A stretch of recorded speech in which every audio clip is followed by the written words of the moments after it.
This video answer is in regards to the Facebook post that I put up regarding the relationship between Lama Tsongkapa and Maitreya Buddha. And I want to give little short explanations because I've given long, extensive teachings in the past, but little short answers. And if you want to know more, you can refer to more of the talks that I've given on YouTube, which is posted on YouTube. That's what I mean. What happens is everybody knows, according to the great Panchen Lama, that the 84,000 teachings of Lord Buddha is contained within the practice of the Guru Yoga of Lama Tsongkapa. When you say Guru Yoga of Lama Tsongkapa, you have to understand that within the tantric practice, the highest form of vehicle towards enlightenment, according to Buddha Shakyamuni, within the tantric practice, the pith practice would be Guru Yoga, or the meditation and the practice and the devotion one has towards one's teacher and his true essence, or her true essence, which is enlightenment. So therefore, without this devotion, without this kind of faith and unstinting loyalty toward one's teacher, it's very, very difficult to accomplish anything in the tantric path. In the past, yes, this practice could have been abused by certain people who call themselves teachers, but mostly, of course, it was not. There were many erudite teachers. For example, I don't see my teacher, I don't see the Dalai Lama as a man. I don't see Kyabje Rinpoche as a man. I see Dalai Lama as a living Buddha Chenezik, Avalokiteshvara, and I see Kyabje Rinpoche as a living 12-on Hiruka. So therefore, for me, these kind of practices have not been difficult, even though when I started 30 years ago as a child.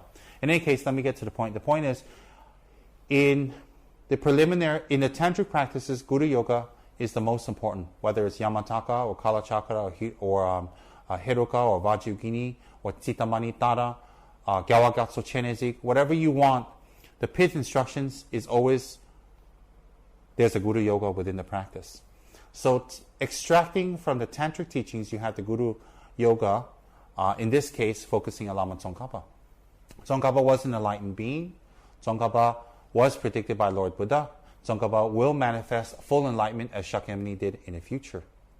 So for now, when we do the Guru Yoga of Lama Tsongkapa, all the points of daily practice, example, the 7 limbs, offering, confession, rejoicing, invitation, etc., are all included. So it's very, very comprehensive. And then when you focus on one Buddha, Lama Tsongkapa, it's very, very easy because he's in the form of a monk, and he is sitting one face, two-arm form. He's gentle, white in color with a tinge of red. So it's white in color with a tinge of red. And what happens is he's wearing monk robes and he's sitting in meditational posture. So it's very, very easy to focus on him and then to realize that he is the synthesis of all the Buddhas, Bodhisattvas, Dakas, Dakinis, Yidams, Arhats, and enlightened Dharma protectors of the past, present, and future. So when we think he's a synthesis of this, when we take refuge in Lama Tsongkapa, it is therefore complete. So when we do 100,000 prostrations to Lama Tsongkapa, when we do mandala offerings to Lama Tsongkapa, when we make offerings to Lama Tsongkapa, when we do butter lamp offerings to Lama Tsongkapa or incense, you are in fact making offerings to all the Buddhas, Bodhisattvas, and deities of the 3 times simultaneously in the form of one. It's like taking hundreds of thousands of cups of pure clean water and pouring it into the ocean, and it becomes indistinguishable. It becomes one. It becomes same. You can't differentiate which part of the water came from which cup. Lama Tsongkapa is like that. When you invite all the Buddhas and Bodhisattvas and deities and enlightened beings that dissolve into Lama Tsongkapa. So when you do the Guru Yoga every single day, do not expect miracles. Do not expect things to change overnight. Do not expect signs to happen overnight. And all those are very individual because each one of us has unique and different karmas. So for some, results come, inverted commas, quick. For some, it takes a little longer. Either way, it's good for us to practice. It's good for us to stick to one path. When we do the Guru Yoga of Lama Tsongkapa, and we focus very strongly, and we do it very well every day devotedly, At the end of the Lama Tsongkapa, there are three verses of dissolution, which is after the Miktsama. So when we're reciting the Miktsama, after we finish the Miktsama, then we have the three verses or the three shlokas, shlokas, shlokas, or three paragraphs. All right, if we translate to English, three paragraphs, three shlokas. The first shloka, when you recite it, you actually visualize that Lama Tsongkapa's two disciples and the cloud he's sitting on all dissolves into him. So if you want to do a little bit longer, you visualize the thrones of the two disciples, Ketsap Rinpoche and Kedru Rinpoche, dissolve into them. They themselves dissolve into Lama Tsongkapa. Lama Tsongkapa's throne dissolves into him, and he's sitting in front of you there. And then when you recite the second verse, then you visualize Lama Tsongkapa dissolve into a golden light, small light, maybe the size of your thumb, and he's still attached to the cloud that he was sitting on. The cloud is extended from Maitreya's heart. So when you do the Guru Yoga, in the beginning, etc., you're visualizing from Maitreya's heart a cloud, curd-like cloud coming forth, and on top sits the all-knowing King of Dharma, Lama Tsongkapa, and his two great sons, his two great disciples. So in the beginning, you visualize this cloud coming from Maitreya's heart. So this cloud looks like a cloud, but it represents one consciousness with Maitreya. Lama Tsongkapa and Maitreya, one consciousness, one connection, one enlightenment. So therefore, you visualize this while you're doing the Guru Yoga. Towards the end, Lama Tsongkapa is still sitting on this. So when you're dissolving it, when you recite the second shloka, then what happens is he dissolves into the light. He's still sitting on this cloud, which still extends back a fine, thin line back to Maitreya Buddha. So therefore, when you recite the second line, you visualize the cloud come forth and dissolve into you, and goes down your central channel, Tsa'uma, your central channel, and it goes down to the place of your heart. And you think, as I gave teachings, there's a lotus there. The lotus opens, and that lotus, the bed of the lotus, represents your mind. Lama Tsongkapa goes in and then closes up. When you recite the third line, the last line of the shloka and the ending of the Ganden Klagyama or the Guru Yoga Lama Tsongkapa, then you visualize the three mantras surrounding Lama Tsongkapa's lotus. And so Lama Tsongkapa and you become one and inseparable. And that is to tap into your Buddha nature, to open up your Buddha qualities. And then from the top of the lotus, from Lama Tsongkapa inside the lotus, so inside the lotus, then Lama Tsongkapa, there's a line, the cloud, it goes through the top of the lotus, it comes up your central channel, comes out of your head, and it goes directly to Maitreya's heart. So Khyentse Rinpoche said that wherever you walk, wherever you travel, wherever you sleep, whatever you do, you think that line's connected to Maitreya Buddha. So maybe when you wake up in the morning, you do a few seconds visualization that line is there, connected to Maitreya, and from your heart, where Lama Tsongkapa and you are one, and then that line extends out to the top of your head, and it's not a physical line, it's clear, it's translucent, and it cannot be touched, yet it can be seen. And it's connected to Maitreya's heart. So when you're sleeping, it's there, when you're moving, it's there, when you're swimming, it's there, whatever you're doing. Think, even when you close the car door, don't think the line got snapped. Think that it just goes right through the door, right through the car, right through the metal, and nothing can cut it. So it is said that when you visualize that all day long and every day and constantly, you make a very strong connection with Maitreya Buddha using Lama Tsongkapa's Guru Yoga. And the thing is that when you have this visualization and you make this awareness, then you're always conscious of it. In case when you are passing away, when you are dying, you can visualize this long line very strongly. You don't think about your family, you don't think about your pets, you don't think about your friends, your money, food, your favorite restaurant, you don't think about your clothes, your house, your bed, your car, because none of that can help you anymore, and you can't help them anymore. So what you need to think about is about helping yourself so that you can come back and do more for others. I repeat, you have to think about helping yourself so you can do more to help others. So therefore you focus on that line very strongly. And Khyentse Rinpoche said that it is very important because you've been practicing every day, so it'll be quite easy while you're dying. Whatever you practice during your life, it'll be easier at death or during death. When you haven't practiced it and you delay or you procrastinate, then at the time of death it's very difficult to visualize because you haven't practiced. You will only visualize or recall or remember or find it easy to do what you are familiar with you were doing in life. Whatever you are familiar with in life, you will do at the time of death. So therefore, you visualize that line. It is said that your consciousness will leave out of your body, following that thread out of your body, because your consciousness resides at the heart center. With that line, it leaves. It exits through the crown of your head, and it directly ascends to Maitreya's heaven.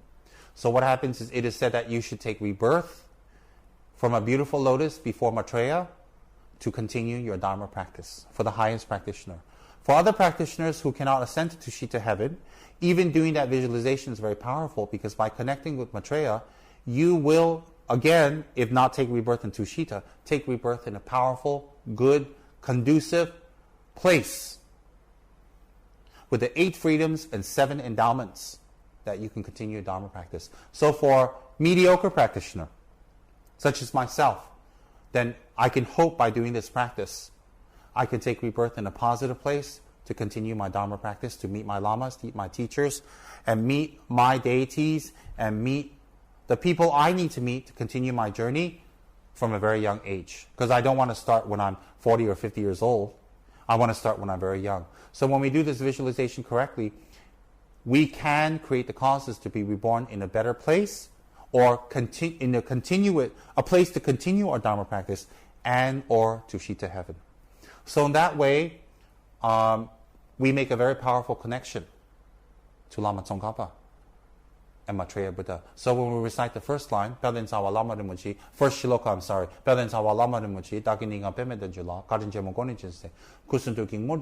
so what happens is that the thrones of the 2 sons dissolve up.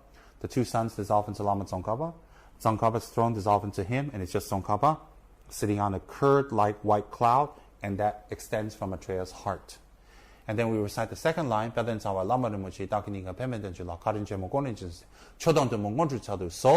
what happens is that we see Lama Tsongkapa dissolve into light, surrounded by the cloud, and it enters through the top of our head. It comes to our central channel, very small, very light. Don't focus too strongly. And dissolves into the lotus in our heart that closes up, surrounded by 3 mantras. And then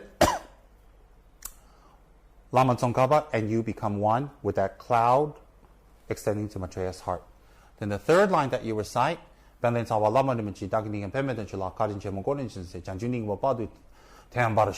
I achieve bodhicitta, enlightenment, please remain with me. So that third line, you think very strongly that Lama Tsongkapa is sealed inside of you no matter what. And then focus on that line, that cloud-like line, going to Maitreya. If you want more extended teachings on this, I have given it in the past, and it is posted onto YouTube. And in the future, Kichara Media and Publications Department of Kichara will be coming out with a book. So therefore, this is a short explanation on Lama Tsongkapa's connection with Maitreya. And of course, there's much more. And all of you have written beautiful comments. There's much, much more. But I'm giving you a simplified, easy one to remember for today. And also, how Lama Tsongkapa's practice, also short, is a Powa practice in the end. And remember, this Powa practice of Lama Tsongkapa, you don't need initiation, you don't need commitments, you don't need to take special vows, you don't need to do any special rituals. It's a pure visualization within yourself, and you can do it at home. And there is absolutely no danger of shortening your life or any other dangers associated with certain Powa practices unguided by the teacher. All right? The danger doesn't come from the Powa practice. Danger comes from us not collecting the merit and doing it correctly.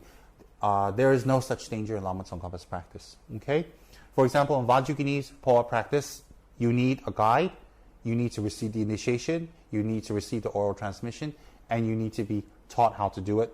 And it's in secret, cannot be spoken about openly. But Lama Tsongkapa, you can do it now. So people might think, well, if I switch from Lama Tsongkapa's Powa practice to Vajrayogini later, how? Do I get reborn in Kichara? Do I get reborn in Kichara Paradise? Or I get reborn in Tushita? There's no confusion. When you do Powa practice of Tushita with Tsongkapa or Vajrayogini, the merit is the same, to be reborn in a pure abode, to be reborn in a place where you can continue Dharma. So even if you do Lama Tsongkapa's Powa practice and later you switch it to Vajrayogini's, all the merit you collected to be born in Tushita can be switched later to be born in Kichara or Tushita. And by the way, once you get to one or another paradise, pure land, you can travel back and forth, Kent Sorenji said. So it's not a problem at all. So therefore, don't think that, if I do this for Lama Tsongkapa, later I switch to Vajrayogini, how? Is all the 10 years I did wasted? It's not wasted. It's like saying, well, I made offerings to Tara for 10 years, and then later I switched to Vajrayogini because I received the initiation. I focused on Vajrayogini. Is that wasted? Of course not. All the offerings you made to Tara is not Tara specific, it is to a Buddha. And so when you switch to Vajrayogini, you're not making offerings to a Vajrayogini, you're making offerings to a Buddha. So a Buddha, the offerings, the merit, the dedications, the result is all exactly the same. No danger at all. Okay, so that is my little explanation for you today on the connection between Maitreya and Tsongkapa within the Guru Yoga practice and how it is a Powa practice. I wish all of you good luck, and I wish all of you to engage in Lama Tsongkapa's practice. It is truly, truly beneficial.